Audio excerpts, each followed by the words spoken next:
Mesdames, Messieurs, amis téléspectateurs de Web TV, bonjour et bienvenue. Nous sommes avec Tonton Alioune Badara Bèye, un grand monsieur qu'on ne présente plus, le président des écrivains du Sénégal. Alors, c'est un grand plaisir de le recevoir donc ici pour parler un peu des activités liées à la journée de l'écriture ou de la littérature, on dira. Bonjour, monsieur Bèye. Bonjour, madame. Ça va bien? Ça va? Ça se passe bien? Fatigué, mais ça Fatigué, oui, va. on s'imagine. Alors, depuis le 7, les activités se passent. Est-ce qu'on peut revenir un peu donc par rapport à l'ouverture jusqu'ici, ce que vous avez eu à faire donc durant les différents panels?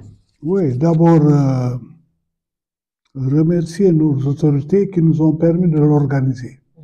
Parce que vous savez, dans certains pays, nous avons eu des invités qui n'ont pas pu faire le déplacement. Pourquoi? Parce qu'ils se disent toujours que les thèmes que nous traitons, les gens en profitent pour attaquer le régime ou quelque chose comme ça. Donc, ils n'ont pas eu d'autorisation de sortie. Bon, nous, on a la chance au Sénégal, on n'a pas ces problèmes.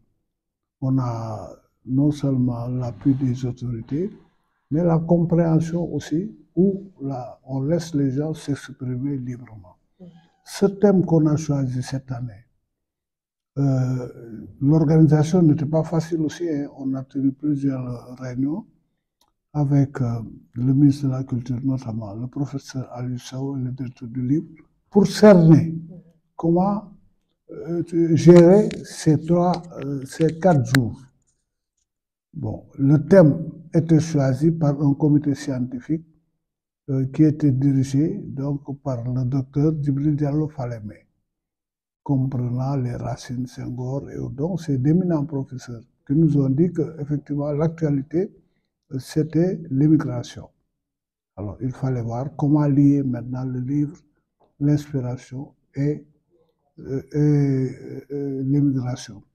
Et ça s'est bien passé le premier jour, vous avez vu, avec sous la présidence du professeur Aliou Sow, où on a eu 18 pays qui étaient représentés. Il y a des pays même qui ont représenté 2 personnes, qui ont amené 2 personnes.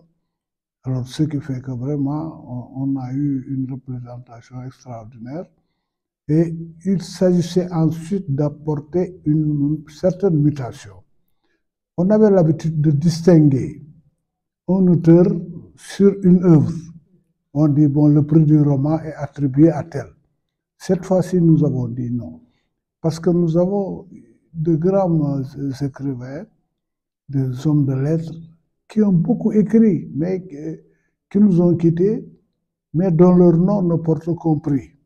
Donc, on a décidé de distinguer des écrivains sur l'ensemble de leurs œuvres, mais qui portent le nom d'un grand auteur.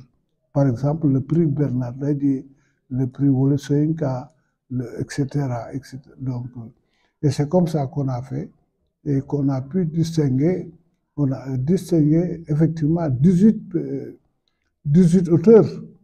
Et ça, c'était important.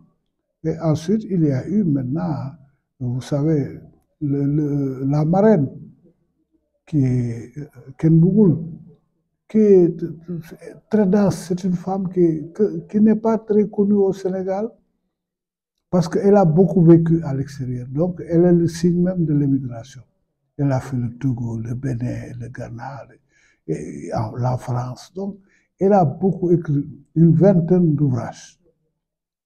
Alors, après Rahmatou, Koumanthio Diallo de la Guinée, Maria Mondoui, bon, elle représente autre chose. C'est encore une autre dimension. Alors, vraiment, ensuite, il y a le pays dont on doit parler de ses ouvrages. Et on a pris le Togo. Le Togo, avec, on a connu de grands écrivains togolais, Emmanuel Dambé, etc., etc. Et l'autre aspect, c'est le colloque qui s'est terminé hier, le colloque, aujourd'hui avec le professeur Dramé, sur la littérature et l'immigration. Et en marge de cela, il y a la rencontre des PEN Afrique dirigée par le colonel Boumar Gueye. C'est ça les grandes lignes.